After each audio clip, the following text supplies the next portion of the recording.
তাহলে আমরা 22 সালের ময়মনসিংহ বোর্ড যে 22 সালটা আছে সেখানে নিয়ে আমরা কথা বলতে পারি।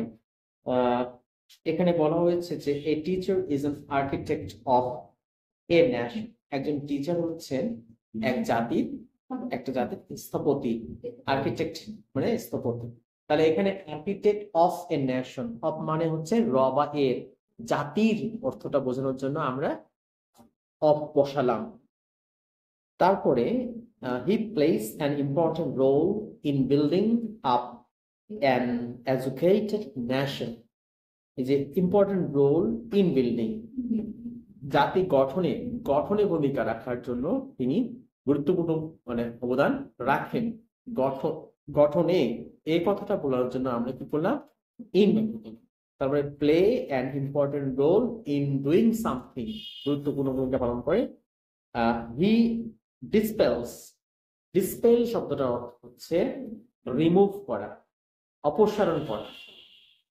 হি dispels the darkness of ignorance, darkness of ignorance, তিনি অপসারণ করেন অজ্ঞতার অন্ধকার।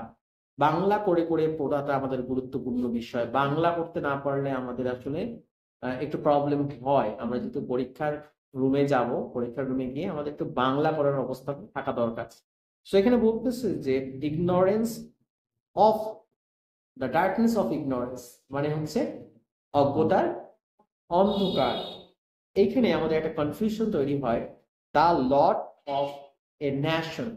এখানে লট কথাটা দিয়ে আমাদের একটু সমস্যা হয়, আমরা বুঝতে প্রবলেম ফিল করি যে লটটা কি। লট মানে তো প্রচুর, আমরা জানি লট মানে প্রচুর। এখানে এখানে কিন্তু লট বলতে বোঝানো হয়েছে ভাগ্য, কপাল, ললাট। আমরা বলি না যে কপালের লিখন না যায় খণ্ডন, what is লোটেড can not be blotted. বাহ, খুব সুন্দর। What is লোটেড can not be blotted. তাহলে এই যে হোয়াট ইজ লোটেড, এখানেই ওয়ার্ডটা আমাদের পরিচিত হয়েছে কিন্তু আমরা বুঝতে পারিনি।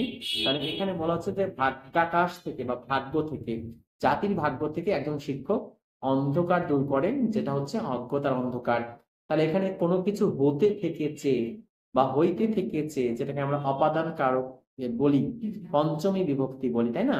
তাহলে হইতে থেকেছে, কোনো কিছু থেকে উৎপন্ন, কোনো কিছু থেকে উৎসারিত, বা কোনো কিছু থেকে আগত, কোনো কিছু থেকে বঞ্চিত।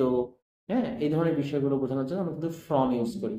খুবই হাইলাইটেড কিছু ফ্রম ইউজ হয়, এমন কিছু কিছু অ্যাপ্রোপ্রিয়েট প্রিপোজিশন তোমাদের মুখস্থ রাখতে হবে। যেমন মনে করো যে ডিরাইভড ফ্রম মানে উৎপন্ন হওয়া। যেমন আমরা বলতে পারি aloof from, we must keep ourself aloof from bad habits, aloof from smoking, আমাদেরকে ধূমপান থেকে নিজেদেরকে বিরত রাখতে হবে, দূরে রাখতে হবে। এটা বোঝানোর জন্য আমরা অ্যালোভ ফ্রম ইউজ করতে পারি। অ্যাবস্টেইন ফ্রম মানে বিরত রাখা। আমাদের কিছু students absent from our class today. হ্যাঁ, এই যে সাফার ফ্রম, এই ফ্রম এর ব্যবহারগুলো খুবই গুরুত্বপূর্ণ ভূমিকা পালন করে, আমাদের এটা জানা থাকা খুবই দরকার। যাই হোক, এখানে যেটা আছে যে from the lot of a nation, he is an actor so to speak, তিনি একজন মানে অ্যাক্টর বলতে তোমরা জানো যে তিনি একজন অভিনেতা, যেমনটা বলা যেতে পারে। যদি বাস্তবিকভাবে বলা যায় তাহলে তিনি একজন অভিনেতা। He has to sit his act according to মানে হচ্ছে অনুসারে the need of the audience, which is his class, তার ক্লাস অনুযায়ী, তার ক্লাসটা অনুযায়ী ফলো করতে হবে, তাকে ক্লাস অনুযায়ী কি করতে হবে। আচ্ছা, একটু বলি, আবার বলি যে according to the need of his students, মানে এটাই বোঝানোর জন্য ক্লাস বলতে কিন্তু স্টুডেন্ট বোঝানো হয়েছে। ক্লাস বলতে কি বোঝানো হয়েছে, স্টুডেন্ট। তিনি ছাত্রছাত্রীর যে প্রয়োজন, সেই প্রয়োজন অনুযায়ী তিনি তার কথাবার্তাগুলো বলবেন বা প্রয়োজন অনুযায়ী তিনি পড়াবেন। পড়ানোর সময় একজন টিচারের কেমন হওয়া উচিত সেটা এখানে বলা হচ্ছে। He is a clear speaker with good voice, good voice, অথবা he is a clear speaker, এফ নম্বরে আছি, with good strong and pleasing voice, which is under his control. Under মানে হচ্ছে নিয়ন্ত্রণে থাকা, এখানে আন্ডার মধ্যে নিচে, এখানে সেটা নয়, বোঝানো হচ্ছে আন্ডার হিজ কন্ট্রোল মানে হচ্ছে তার নিয়ন্ত্রণে। নিয়ন্ত্রণে, আমরা বলি না সিচুয়েশন ইজ আন্ডার কন্ট্রোল, পরিস্থিতি নিয়ন্ত্রণে আছে। আর যদি আন্ডার কন্ট্রোল না হয় তাহলে আউট অফ কন্ট্রোল বলতে পারি, অথবা beyond control, the situation has gone beyond control. যাই হোক, এখানে বলছে যে তার একজন টিচারের কণ্ঠস্বর হবে স্ট্রং, প্লেজিং, শুনতে ভালো লাগবে, যেটা কিনা তার কন্ট্রোলে থাকবে, নিজের কন্ট্রোলে থাকবে। He does not seat motionless dash his class. এইখানে একটা মানে একটা বিভ্রান্ত তৈরি হয়। এখানে তিনি বসে থাকেন না বলা হচ্ছে, ক্লাসে তিনি বসে থাকেন না। যখন একটা বড় ক্লাসরুমে তিনি থাকেন তখন তিনি বসে থাকেন না, তিনি কি করেন, ক্লাসরুমে ঘোরাঘুরি করেন, হাঁটাহাঁটি করেন, তিনি সামনে দাঁড়িয়ে বক্তব্য দেন। তাহলে এখানে ইন হিজ ক্লাস বলা যাবে না, কারণটা হলো আমি তোমাদেরকে একটু আগে বললাম যে এখানে ক্লাস বলতে বোঝানো হয়েছে ছাত্রছাত্রী। এখানে ক্লাস বলতে আক্ষরিক অর্থে মানে শ্রেণী বোঝানো হয় নাই। এখানে ক্লাসরুম যদি বলতো তাহলে শ্রেণী কক্ষ বুঝতাম, কিন্তু এখানে বোঝানো হচ্ছে শ্রেণী, মানে না বুঝিয়ে বোঝানো হচ্ছে ছাত্রছাত্রী। তিনি ছাত্রছাত্রীদের সামনে, before his students, he doesn't sit idle, তিনি অলস ভাবে বসে থাকেন না, বিফোর হিজ স্টুডেন্টস। এখানে স্টুডেন্টস শব্দটা না বসিয়ে তারা বসিয়েছে ক্লাস। এই জায়গাটা তোমাদের একটু বুঝতে সমস্যা হতে পারে, তাই একটা অভিজ্ঞতার জন্য প্র্যাকটিস তো ভেরি মাচ ইম্পর্টেন্ট থিং। আর এভরি স্টুডেন্ট অথবা everybody has something valuable in him.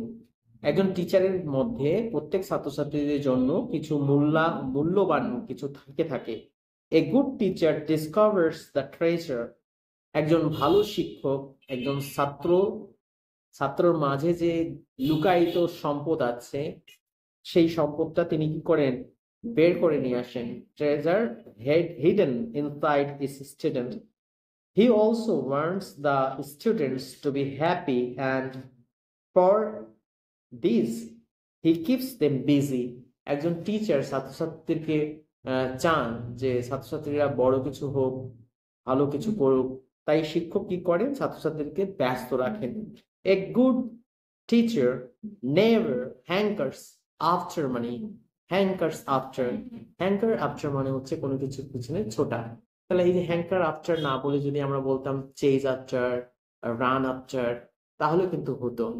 তাহলে আমরা এই যে ময়মনসিংহ 22 সালের প্রিপোজিশন, অ্যাপ্রোপ্রিয়েট প্রিপোজিশন যেটা পরীক্ষায় আমাদের এসেছে, সেই প্রিপোজিশনের ক্ষেত্রে আমরা কয়েকটা বিষয় জানলাম, যেমন doesn't sit before the class. হ্যাঁ, এটা একটা কনফিউশন তৈরি হয়, সেটা আমরা ভাবলাম। তারপরে বলা হচ্ছে যে under his control, from the lot of nation.